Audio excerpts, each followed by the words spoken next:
Hi masters, అందరికీ నా హృదయపూర్వక నమస్సుమాంజలులు. రొండా బర్న్ శక్తి 8వ భాగం. భావనా శక్తి. భావమే రహస్యం. మీరొక భావనాత్మక జీవి. పుట్టినప్పటి నుంచి మనలో అందరికీ ఏవో భావాలు కలుగుతూనే ఉంటాయి. మనం నిద్రపోతున్నప్పుడే మన ఆలోచనలు నిలిచిపోతాయి.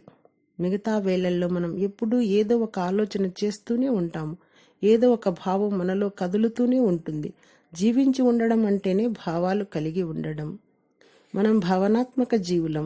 మన మానవ శరీరంలోని ప్రతి భాగము ఏదో ఒక అనుభూతి పొందడానికే సృష్టించబడింది.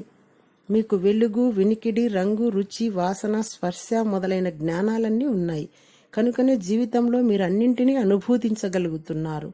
ఇవన్నీ మన జ్ఞానేంద్రియాలు. మన శరీరం అంతా కూడా ఒక సున్నితమైన చర్మపు పొరతో కప్పబడి ఉంటుంది కదా.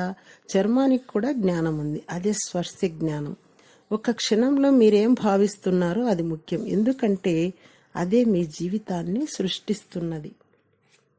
మీ జీవితంలో ఏ క్షణంలో మీరు ఎలాంటి అనుభూతికి లోనయ్యారో అది అన్నింటికన్నా ముఖ్యమైన విషయం. ఎందుకంటే ఇప్పుడు ఈ క్షణంలో మీకు కలిగిన భావాలే మీ జీవితాన్ని నిర్దేశిస్తాయి. భావాలే ఇంధనాలు. భావాలు లేని ఆలోచనలకు, మాటలకు జీవితంలో అర్థం లేదు.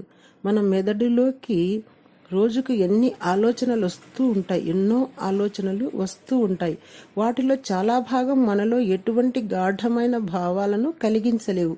అందుచేత మనలో ఏదో ఒక భావాన్ని కలిగించేదే ముఖ్యమైన ఆలోచన.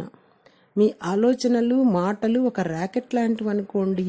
మీ భావాలే ఆ ర్యాకెట్కి ఇంధనం లాంటివి. ఇంధనం లేనిదే రాకెట్ పైకి పోలేదు కదా. అట్లాగే మీ ఆలోచనలు, మాటలు కేవలం వాహనాలు మాత్రమే. అవి పని చేయాలంటే భావాలనే ఇంధనం కావాలి. ఈ అధికారి దగ్గర పని చేయడం నా వల్ల కాదని మీరు అనుకున్నారనుకోండి, అందులో ఒక గట్టి ప్రతికూల భావన ఉంది. ఆ కారణంగా మీ అధికారితో మీ సంబంధం దెబ్బతినడం మొదలవుతుంది.